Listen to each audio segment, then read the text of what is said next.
Hello friends, good evening to all of you. मैं अभिषेक आप सभी दोस्तों का आपके अपने यूट्यूब चैनल कर्म योद्धा में हार्दिक स्वागत करता हूं। सो फ्रेंड्स, कैसे आप लोग? फ्रेंड्स, जैसा कि आप सभी जानते हैं, हम अपनी यूपी ट्रिपल एससी पेट की मॉडर्न हिस्ट्री की क्लासेस इस टाइम पे कर रहे हैं और बहुत ही जोर शोर से हम सिलेबस की तरफ आगे बढ़ रहे हैं। फ्रेंड्स, हम कांग्रेस के अधिवेशन कर रहे थे और हम कांग्रेस के 1925 तक के अधिवेशन तक पहुंच गए थे। ठीक है फ्रेंड्स, एक बात मैं आप लोगों को थोड़ा बताना चाहता हूं। कल बाय मिस्टेक जब मैं आपको रिवीजन नोट्स प्रोवाइड कर रहा था, तब मेरे मुंह से एक गलत वर्ड निकल गया था। आई थिंक मैंने बोर्ड पे भी गलत लिख दिया था। वो चीज आप लोग सही कर लीजिएगा कि जो कांग्रेस की स्थापना या कांग्रेस का जो प्रथम अधिवेशन था बेटा, वो कब हुआ था। तो कांग्रेस की स्थापना या कांग्रेस का प्रथम अधिवेशन मैंने शायद फ्लो में बोल दिया था 1985, लेकिन कांग्रेस की स्थापना या कांग्रेस की स्थापना हुई थी 28 दिसंबर 1885 को। ये चीज आप लोग सही कर लीजिएगा, मैंने गलती से वहां पे लिख दी थी। ठीक है। और कांग्रेस का जो आपके कांग्रेस का प्रथम अधिवेशन था, प्रथम अधिवेशन बेटा हमारे जो कांग्रेस का प्रथम अधिवेशन था, वो बेटा आपका चला था कहां से? 28 दिसंबर 1885 से 31 दिसंबर, ठीक है, 1885। ओके फ्रेंड्स, ये चीज आप लोग थोड़ा सही कर लीजिएगा जिससे कि आप लोगों को कोई प्रॉब्लम आगे ना हो। ओके फ्रेंड्स, ओके, तो यहां तक आप लोगों को चीजें क्लियर है। फिर ये चीज आप लोग नोट कर लीजिएगा, वो सही कर लीजिएगा रिवीजन नोट में, जो मैं आपको रिवीजन नोट्स प्रोवाइड करता हूं। वहां पे मैं कहीं पे बाय मिस्टेक गलत, जब मैंने आपको फर्स्ट टाइम पढ़ाया था तो सही पढ़ाया था, लेकिन कल की बात है, कल वाले वीडियो में थोड़ा सा ही मिस्टेक हो गई थी, बाय मिस्टेक मेरी टंग स्लिप हो गई थी और मैंने भी ध्यान नहीं दिया ना, तो आप लोगों ने ध्यान दिया। कमेंट सेक्शन में किसी का कमेंट भी नहीं आया। ठीक है, चलिए, ठीक है, कोई बात नहीं, कभी कभी चीजें मिस हो जाती है, उसमें कोई दिक्कत वाली बात है नहीं। चलिए आ जाते हैं नेक्स्ट बेटा। 1925 के बाद जो अधिवेशन हम पढ़ेंगे वो कौन सा है? 1929 का। 1929 का जो अधिवेशन था बेटा, वो अधिवेशन का स्थान क्या था? लाहौर। अधिवेशन का जो आपके स्थान था वो कहां पे था बेटा? लाहौर। लाहौर में रावी नदी के तट पे, लाहौर में रावी नदी के तट पे, रावी नदी के पास ही था ये अधिवेशन। ठीक है, रावी नदी पे। अध्यक्ष कौन बनते हैं? जवाहरलाल नेहरू।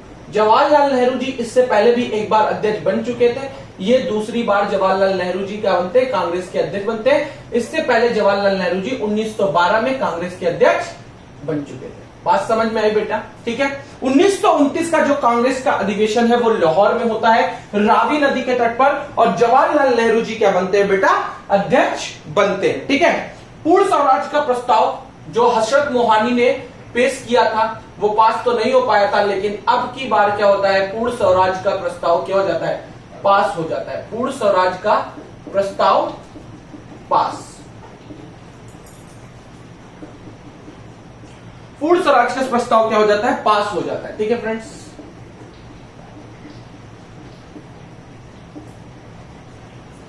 यहां तक आप लोगों को कोई भी दिक्कत वाली बात नहीं। ठीक है। इसी के उसमें क्या मनाया जाता है बेटा? आप लोगों को पता है कि इसी के उसमें 26 जनवरी 1930 को, 26 जैन 1930 या 26 जनवरी 1930 को स्वतंत्रता दिवस मनाते हैं। क्या स्वतंत्रता दिवस मनाया जाता है? जो कांग्रेस के लोग रहते हैं वो 26 जनवरी 1930 को स्वतंत्रता दिवस के रूप में मनाते हैं। इसीलिए 26 जनवरी 1950 का हमारा संविधान, 26 जनवरी 1950 को हमारा संविधान लागू हुआ था, क्योंकि हम लोगों ने 26 जनवरी 1930 को स्वतंत्रता दिवस के रूप में मनाया था। ठीक है बेटा, ये बात आप लोग याद रखिए। इसके बाद बेटा 1930 वाला अधिवेशन हम लोग पढ़ नहीं रहे हैं, 1931 के अधिवेशन पे आ जा रहे हैं। किस पे? 1931 का अधिवेशन कहां होता है? कराची में होता है बेटा। कहां पे? कराची, जो आज पाकिस्तान में जो हिस्सा है हमारा, वही कराची में होता है। और सरदार वल्लभ भाई पटेल जी, सरदार वल्लभ भाई पटेल जी, सरदार वल्लभ भाई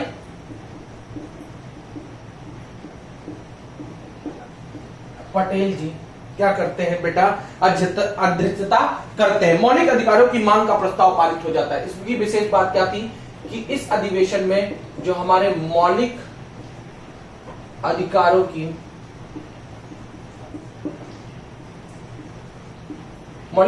के मांग का प्रस्ताव पारित हो जाता है।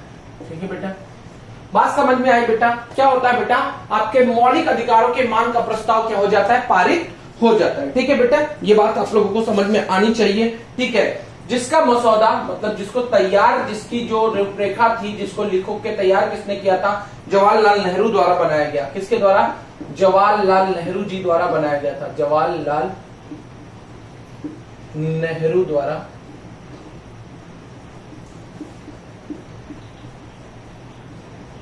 जो मसौदा तैयार किया गया था, जो चीजें उसमें मांगी गई थी, वो जवाहरलाल नेहरू के द्वारा बनाया गया था। इसके बाद बेटा 1933 में होता है कांग्रेस का अधिवेशन।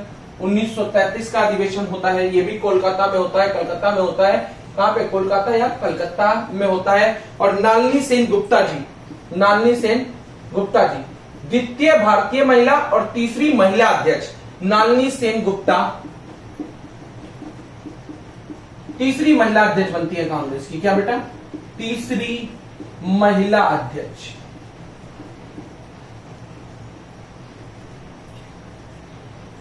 तीसरी महिला अध्यक्ष बनती है नालनी सेन गुप्ता जी।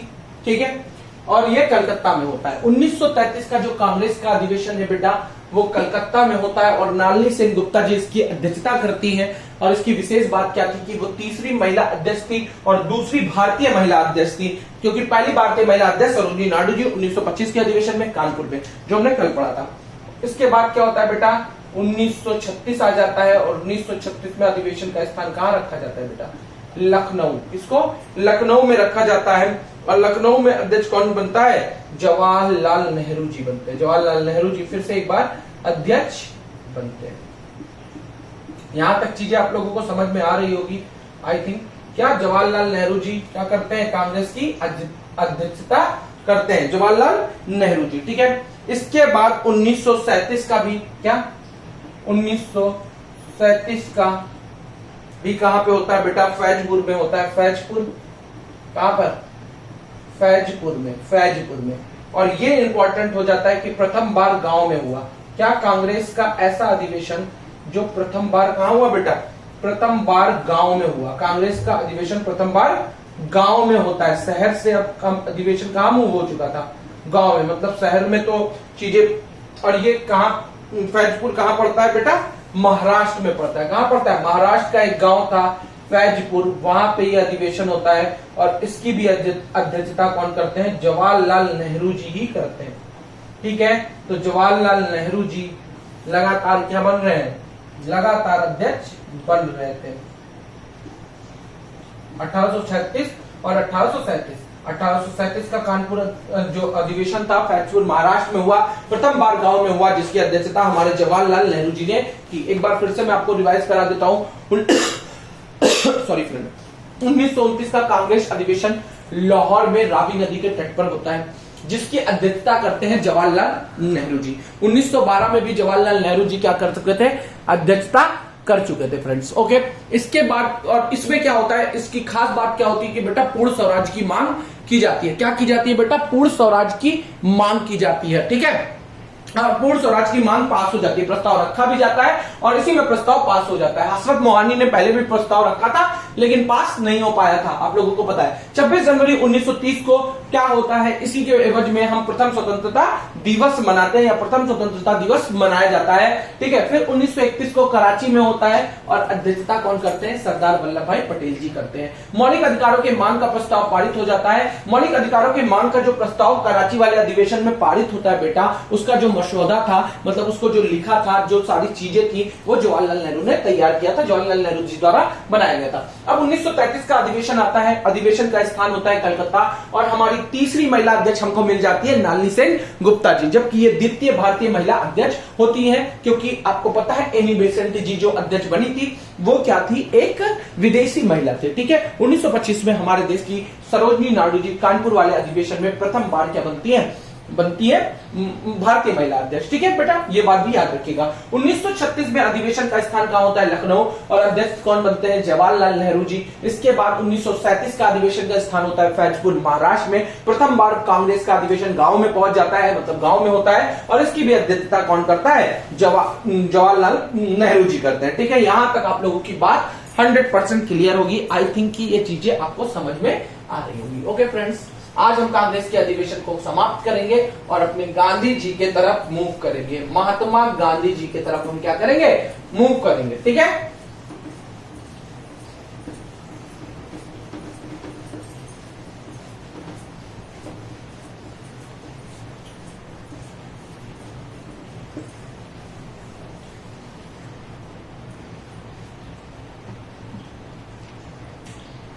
चलिए बेटा, आप सभी को पता है बेटा कि 1938 आ गया है, और कांग्रेस का अधिवेशन कहां होता है बेटा? हरिपुरा गुजरात में होता है। कांग्रेस का अधिवेशन कहां पे होता है बेटा? हरिपुरा गुजरात में। हरिपुरा गुजरात में होता है कांग्रेस का अधिवेशन, हरिपुरा गुजरात में होता है। ठीक है, हरिपुरा गुजरात में होता है, और अध्यक्षता कौन करते हैं? सुभाष चंद्र बोस जी। कौन? सुभाष चंद्र बोस जी। इनका नाम आते ही मुझे याद आता है, हे राष्ट्रपिता, मैं एक सेना लेकर आजादी के जो सपने हमने देखे थे उसको पूरा करने के लिए मैं एक सेना लेके आ रहा हूं, और मुझे उम्मीद है कि आप मेरी पूरी सहायता करेंगे और आप मुझे स्वीकार करेंगे। ये कहना था जब सुभाष चंद्र बोस जी क्या होते हैं, द्वितीय विश्व युद्ध के दौरान अपनी आजाद हिंद फौज को भारत की तरफ लेके आते हैं, लेकिन चीजें सही नहीं होती है। लेकिन फिर भी वो जो संदेश था ना, देखो गांधी जी और सुभाष चंद्र बोस में बहुत ज्यादा तनी रहती थी, लेकिन फिर भी गांधी जी की रिस्पेक्ट सुभाष चंद्र बोस जी बहुत करते थे। तब भी अभी आगे जब आप ये चीजें पढ़ोगे सुभाष चंद्र बोस जी के बारे में तो मैं आपको बताऊंगा, छोड़ते हैं अभी। राष्ट्रीय योजना समिति का गठन होता है, जो आप लोग योजना समिति के बारे में पढ़ते हो ना बेटा, योजना समिति, राष्ट्रीय योजना समिति का गठन होता है, और गठन होने पे क्या होता है बेटा? अध्यक्ष किसे बनाया जाता है? जवाहरलाल नेहरू जी को।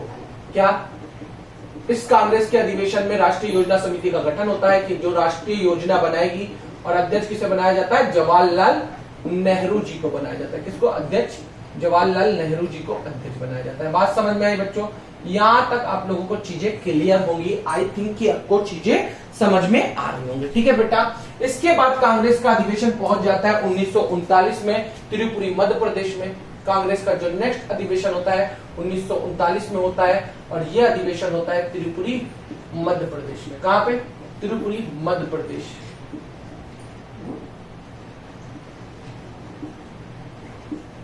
त्रिपुरी मध्य प्रदेश में कांग्रेस का अधिवेशन होता है। जो इसके बाद वाला कांग्रेस का अधिवेशन होता है वो कहां होता है बेटा? त्रिपुरी मध्य प्रदेश में, और इसकी भी अध्यक्षता कौन करता है? सुभाष चंद्र बोस जी करते हैं। इसी को त्रिपुरी संकट के नाम से भी जानते हैं, त्रिपुरी संकट के नाम से भी जानते हैं। अध्यक्ष पद के लिए पहली बार मतदान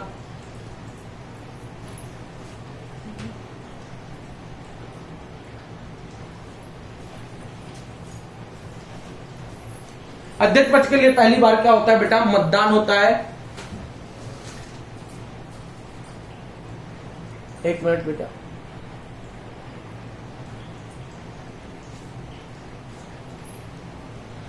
ठीक है। अध्यक्ष पद के लिए क्या होता है बेटा? पहली बार एक मिनट बेटा, मैं देख लेता हूं कि कुछ हिला तो नहीं है। एक बार मैं थोड़ा सा, ओके सब सही है, ठीक है, बिल्कुल वेल एंड गुड है, कोई दिक्कत वाली बात नहीं फ्रेंड्स। ओके ठीक है, तो क्या होता है बेटा? 1939 में त्रिपुरी मध्य प्रदेश का जो अधिवेशन होता है, अध्यक्ष बनते हैं सुभाष चंद्र बोस जी। बेटा कांग्रेस में पहली बार ऐसा होता है कि अध्यक्ष पद के लिए मतदान होता है, क्योंकि गांधी जी जो थे हमारे, वो पट्टाभी सीतारमैया जी को क्या बनाना चाहते थे? कांग्रेस का अध्यक्ष बनाना चाहते हैं।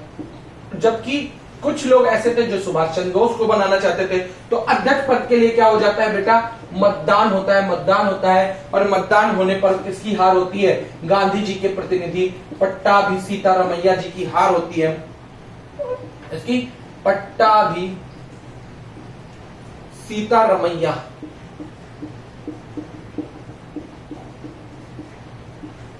जी की हार होती है। गांधी जी के कैंडिडेट थे, किसके कैंडिडेट थे? गांधी जी इन्हें जिताना चाहते थे क्योंकि गांधी जी, ठीक है ठीक है। तो इसी से क्या हो गए, दुखी होकर सुभाष चंद्र बोस जी कहते हैं इस्तीफा देकर फॉरवर्ड ब्लॉक का गठन कर देते हैं। इस्तीफा देते हैं और फॉरवर्ड ब्लॉक का गठन कर देते हैं। किसका गठन कर देते हैं बेटा? फॉरवर्ड ब्लॉक का। तो आपसे यह भी पूछा जा सकता है कि फॉरवर्ड ब्लॉक का गठन किसने किया? फॉरवर्ड ब्लॉक का गठन, ठीक है बेटा। अब यहां तक की बातें आप लोगों को क्लियर है। फिर अधिवेशन होता है 1940 में, और 1940 का अधिवेशन कहां? रामगढ़ महाराष्ट्र में होता है। कहां पे होता है? रामगढ़ महाराष्ट्र में होता है। और अध्यक्ष कौन बनते हैं? अबुल कलाम आजाद जी फिर से एक बार अध्यक्ष बनते हैं। कौन? अबुल कलाम आजाद जी। कौन? अबुल कलाम आजाद जी। अबुल कलाम आजाद जी क्या बनते हैं बेटा? फिर से एक बार अध्यक्ष बनते हैं। और 1941 से लेके 1945 तक ये क्या रहते हैं? अध्यक्ष रहते हैं। सबसे लंबे समय तक अध्यक्ष रहते हैं। क्या? सबसे लंबे समय तक अध्यक्ष, समय तक अध्यक्ष। 1941 से 1945 तक कांग्रेस का अध्यक्ष कौन रहता है बेटा? हमारे अबुल कलाम आजाद जी रहते हैं, ठीक है। यहां तक की चीजें क्लियर है आई थिंक। फिर से एक बार बोल देता हूं, एक बार आप लोगों को एक्सप्लेन कर देता हूं। 1938 का जो कांग्रेस का अधिवेशन हुआ बेटा, वो हरिपुरा के गुजरात में हुआ, जिसकी अध्यक्षता सुभाष चंद्र बोस जी ने की। इस कांग्रेस के अधिवेशन की खास बात क्या थी? राष्ट्रीय योजना समिति का गठन। तो आपसे यह भी क्वेश्चन हो सकता है कि राष्ट्रीय योजना समिति का गठन कब हुआ? तो 1938 में राष्ट्रीय योजना समिति का गठन हुआ। उसका अध्यक्ष किसे बनाया गया बेटा? तो जवाहरलाल नेहरू जी को बनाया गया। अब 1939 में क्या होता है बेटा? त्रिपुरी संकट के नाम से भी इसे ही जानते हैं। 1939 में त्रिपुरी मध्य प्रदेश में क्या होता है? कांग्रेस का अधिवेशन होता है। और सुभाष चंद्र बोस जी क्या होता है? मतदान के थ्रू कांग्रेस के अध्यक्ष बन के आते हैं, क्योंकि गांधी जी पट्टाभी सीतारमैया जी को जिताना चाहते थे और कुछ लोग थे जो सुभाष चंद्र बोस जी को जिताना चाहते हैं। तो एक तरफा वोटों से क्या होता है? सुभाष चंद्र बोस जी जीतते हैं, लेकिन उनको ये बात अच्छी नहीं लगती, क्योंकि गांधी जी को ये बात बिल्कुल भी क्या खरी नहीं होती है, मतलब अच्छी नहीं लगती कि मेरे होते हुए मेरे कैंडिडेट को कोई हरा दे रहा है। तो इसीलिए इससे कहीं ना कहीं सुभाष चंद्र बोस जी को टारगेट करते ही रहते हैं, जिससे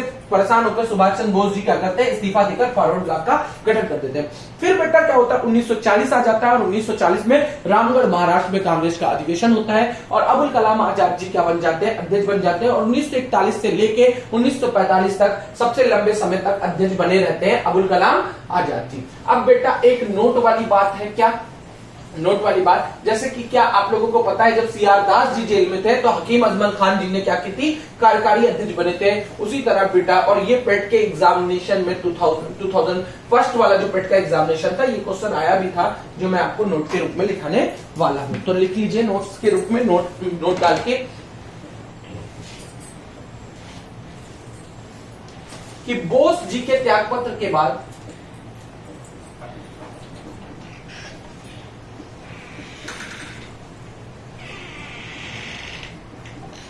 क्या बेटा? बोस जी के, एक मिनट, ठीक है चलो, अच्छा, बोस जी के त्यागपत्र के बाद में राजेंद्र प्रसाद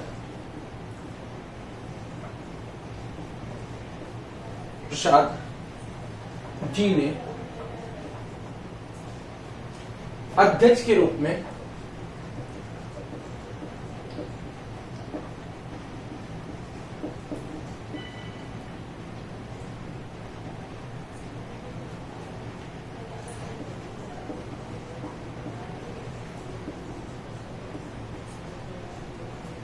इसके बाद बेटा कांग्रेस का अधिवेशन 1946 में होता है और अधिवेशन की स्थान कहां होता है बेटा? अधिवेशन का स्थान होता है मेरठ, जिसकी अध्यक्षता कौन करते हैं बेटा? जेबी कृपलानी जी करते हैं। कौन अध्यक्षता कौन करता है? जेबी कृपलानी जी।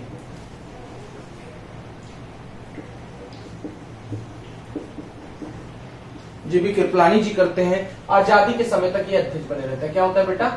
आजादी के समय तक अध्यक्ष, ठीक है बेटा, ठीक है। अब इसके बाद बेटा स्वतंत्रता से पहले, अगर ये भी क्वेश्चन पूछा जा सकता है कि स्वतंत्रता से पहले कांग्रेस का अध्यक्ष कौन था, तो जेबी कृपलानी जी थे। और स्वतंत्रता के जस्ट बाद 1948 में कांग्रेस का अधिवेशन होता है जयपुर में, और इसके अध्यक्ष हमारे बनते हैं पट्टाभी सीतारमैया जी। पट्टाभी सीतारमैया जी, सुभाष चंद्र बोस जी से हारने के बाद आखिरकार मौका मिल ही जाता है। तो यहाँ पे हमारे कांग्रेस के अधिवेशन हो जाते हैं समाप्त। ठीक है बेटा, चलिए जो भी इंपॉर्टेंट बात थी, जितना भी कांग्रेस के अधिवेशन से चीजें रिलेटेड थी, जो भी इंपॉर्टेंट चीजें थी बेटा, मैंने 1 to all कवर कर लिया है। कुछ भी ऐसा नहीं बचा है फ्रेंड्स जो मैंने कवर नहीं किया। मैंने कोशिश की है कि मैं सबका सब चीज कवर ले लूं। ठीक है फ्रेंड्स, जहां तक मुझे लगता है कि मैंने अब पूरी भरपूर कोशिश की है कि आप लोगों के लिए मैं पूरा कांग्रेस का अधिवेशन कवर कर लूं, जिससे आपका जो एग्जाम होने वाला है यूपी ट्रिपल एससी पेट का बेटा, उसमें क्या हो कि आप लोग अच्छा से अच्छा स्कोर कर सके। ठीक है फ्रेंड्स, यहां तक की बातें आप लोगों को बहुत अच्छे से समझ में आ गई होंगी।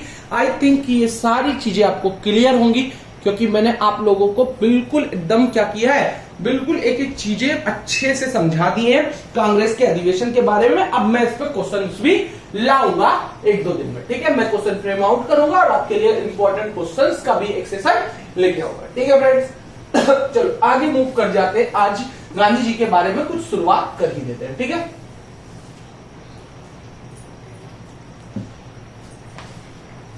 महात्मा गांधी जी बहुत ही इंपॉर्टेंट है यूपी ट्रिपल एससी पेट के नजरिया से। 2 नंबर गांधी जी के जीवन से 100% मॉडर्न हिस्ट्री से पूछे जाने वाले हैं। ठीक है बेटा, तो आप सबको पता है कि गांधी जी का पूरा नाम क्या था, फिर भी मैं एक बार लिख देता हूं कि गांधी जी का जो पूरा नाम था मोहनदास करमचंद्र गांधी था। क्या था बेटा? मोहनदास करमचंद गांधी था। समझ में आई बात? किस परिवार से बिलोंग करते थे बेटा? तो इनका परिवार जो था वो मोदबनिया परिवार था। मतलब मोदबनिया परिवार था, जो जात थी वो क्या थी? मोदबनिया परिवार से बिलोंग करते थे।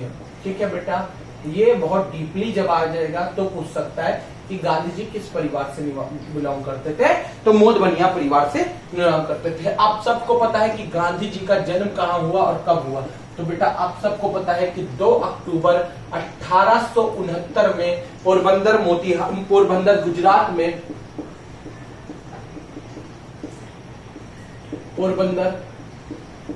गुजरात में, गांधी जी का जन्म होता है।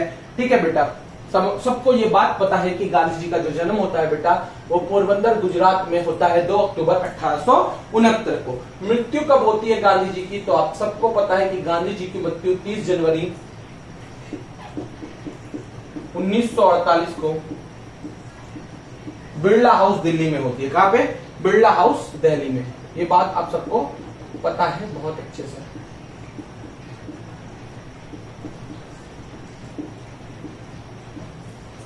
आपको यहां तक कोई दिक्कत है? देखो बेटा, ये बहुत ही इंपॉर्टेंट नोट है यूपी ट्रिपल एससी पेट के लिए। बहुत मजा आ जाएगा, आप एक बार पढ़ के पूरा देखिएगा, मजा आ जाएगा आपको। कितने वर्ष तक जीवित रहता है? तो बेटा 78 वर्ष की आयु में गांधी जी की मृत्यु हो जाती है। जब गांधी जी मरे थे तो उनकी आयु कितनी थी? 78 वर्ष की आयु थी।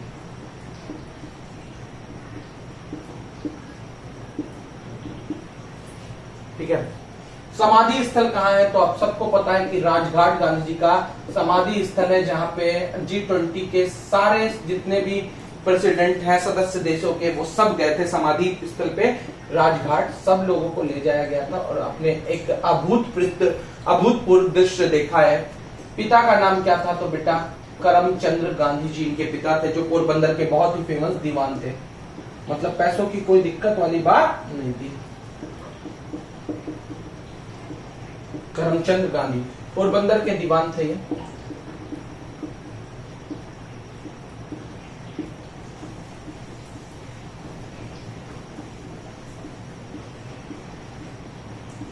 यहां तक कोई दिक्कत नहीं है बेटा।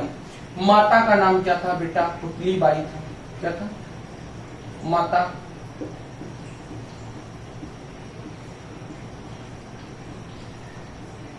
पुतली बाई। और बेटा माता कौन थी? पुतली बाई। और पत्नी कौन थी इनकी? कस्तूरबा गांधी। कौन? कस्तूरबा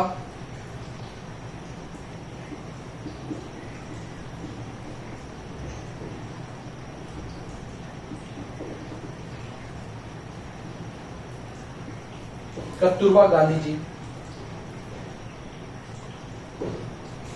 1883 में गांधी जी की शादी हो गई। 13.5 वर्ष की आयु थी जब गांधी जी की शादी। ठीक है,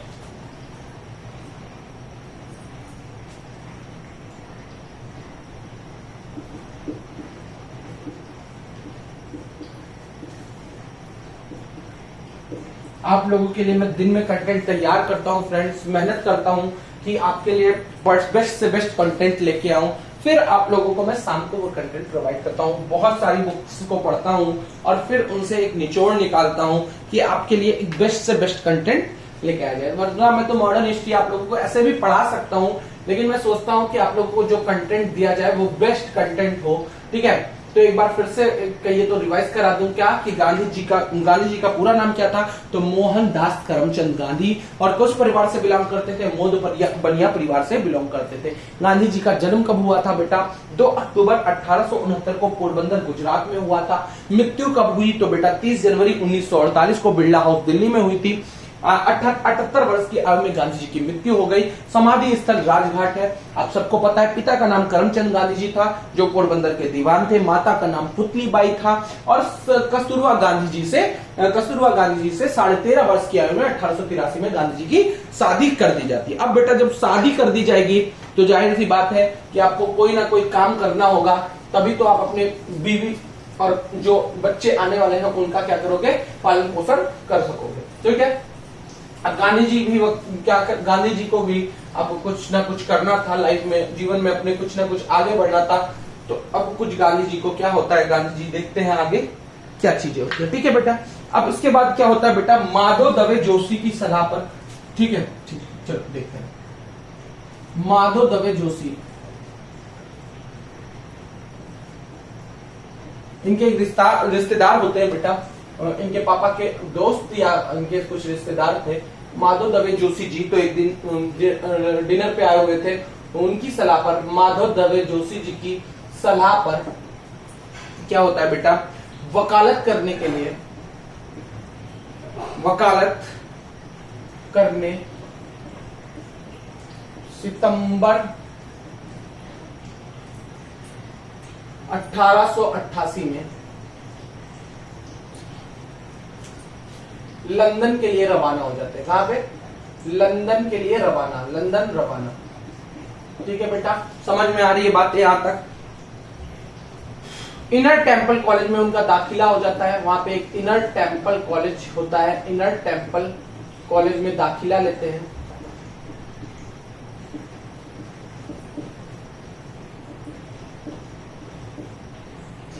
ठीक है, इनर टेम्पल कॉलेज में दाखिला। 1893 में फिर से भारत लौट के आते हैं।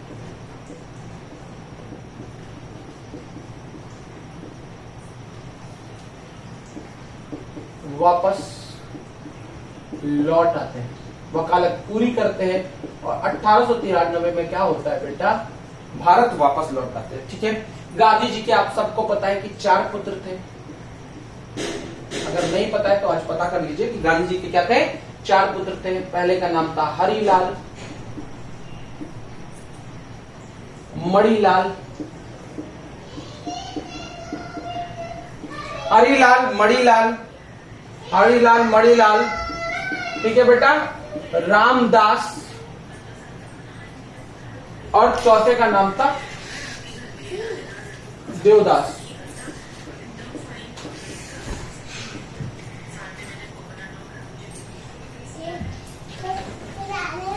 ठीक है बेटा, समझ में आ रही बात? यहां तक कोई दिक्कत नहीं है ना? ठीक है, तो 1888 में होता है हरिलाल जी का जन्म। 1892 में होता है मणिलाल का जन्म। 1897 में जन्म होता है रामदास का और 1900 में होता है देवदास का। ठीक है, 1888 और 92 वाले जो पुत्र थे वो उनका जन्म होता है भारत में। ठीक है बेटा, यहां तक चीजें क्लियर है, समझ में आई बातें? चलिए, यहां तक आई थिंक कि आप लोगों को चीजें क्लियर होंगी, ठीक है। और जो ये दोनों थे किसका, 1897 1900, इन दोनों का जन्म कहां होता है बेटा, दक्षिण अफ्रीका में। कहां, दक्षिण अफ्रीका, ठीक है। यहां तक की बातें समझ गए। अब बेटा क्या होता है, अब गांधी जी यहाँ पे आ गए हैं, इनकी वकालत भारत में उतनी अच्छे से चल नहीं पा रही है। अब क्या होता है, 1897 का समय आ जाता है और दादा अब्दुल्ला जी की, दादा अब्दुल्ला नामक एक व्यक्ति होते हैं, कौन, दादा अब्दुल्ला जी के कॉन्ट्रैक्ट पे, क्या, दादा अब्दुल्ला जी इनको एक कॉन्ट्रैक्ट देते हैं और उसके कॉन्ट्रैक्ट पर 1 साल का कॉन्ट्रैक्ट होता है। ये क्या, दादा अब्दुल्ला जी का 1 साल का कॉन्ट्रैक्ट होता है और 1 साल के लिए गांधी जी क्या हो जाते हैं, 1 साल के लिए, देखो हाईलाइट करने वाली बात यह है कि किसके कॉन्ट्रैक्ट पर, तो दादा अब्दुल्ला जी के कॉन्ट्रैक्ट पर कितने साल के लिए, 1 साल के लिए दक्षिण अफ्रीका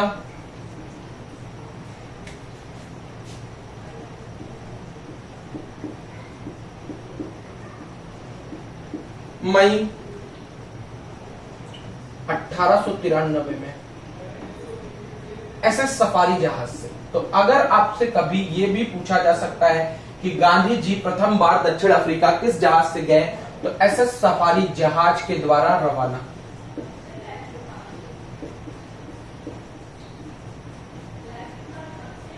ठीक है बेटा, यहां तक की बातें क्लियर है। चलो, यहां तक हमने गांधी जी के बारे में सुन लिया। अब गांधी जी का जो क्या था, गांधी जी का जो पूरा वो था, गांधी जी की जो पूरी जर्नी थी दक्षिण अफ्रीका में, उसके बारे में हम डिस्कस करेंगे कल। तो बेटा आज की क्लास में हम लोगों ने डिस्कस किया कांग्रेस का वार्षिक अधिवेशन और गांधी जी के कुछ चीजों के बारे में। फिर से मैं वही, सबसे पहले तो मैं आपको बहुत बहुत धन्यवाद देना चाहता हूं कि आप मेरे चैनल को इतना ज्यादा प्यार दे रहे हैं। ये फैमिली सिर्फ मेरी नहीं है, ये फैमिली आप हम सभी की है, ये फैमिली आपकी भी है, क्योंकि आप ही इसे बना रहे हो और आप ही इसे धीमे धीमे बढ़ाते जा रहे हो और लोगों तक नॉलेज पहुंचाते जा रहे हो। तो दोस्तों इसी तरह से लाइक करते रहिए, सब्सक्राइब करते रहिए, शेयर करते रहिए। मैं अपनी तरफ से पूरी मेहनत करूंगा, दिलो जान लगा दूंगा आप लोगों के सिलेक्शन के लिए, ठीक है। तो आप लोग प्लीज लाइक करते रहिए और सब्सक्राइब करते रहिए और शेयर करते रहिए, जिससे ज्यादा से ज्यादा तो लोगों तक ये जो पेड कंटेंट, जो लोग 5-5 हजार के बैच में नहीं दे रहे हैं, मैं फ्री ऑफ कॉस्ट यूट्यूब पे दे रहा हूं, जिससे अधिक से अधिक गरीब बच्चों का क्या हो सके, भला हो सके, गरीब से गरीब बच्चे के पास ये कंटेंट पहुंच सके और गरीब से गरीब बच्चा, हिंदुस्तान का गरीब से गरीब बच्चा, यूपी का गरीब से गरीब बच्चा ये कंटेंट को पा सके और यूपी SSC पेट एग्जामिनेशन में अच्छा स्कोर कर सके। ठीक है फ्रेंड्स, तो मैं इसी एक कोट के साथ ही अपने इस लेक्चर को खत्म करना चाहूंगा। हो गई है पीर पर्वत सी पिघलनी चाहिए, इस हिमालय से फिर कोई गंगा निकलनी चाहिए। सिर्फ हंगामा फैलाना मेरा मकसद नहीं, मेरी कोशिश है कि ये सीरत बदलनी चाहिए। मेरे सीने में न सही तेरे सीने में सही, लगी हो आग कहीं भी बस आग लगनी चाहिए। बेटा जब आपके अंदर एक आग लगी होगी, जुनून की आग, तब आपका पढ़ने में मन लगेगा और यूपी SSC पेट एग्जामिनेशन 2023 में जब आपका रिजल्ट आएगा तो स्कोर होगा 85+। तो thank you friends, thanks for watching. Like करिए, शेयर करिए, सब्सक्राइब करिए। Have a good day.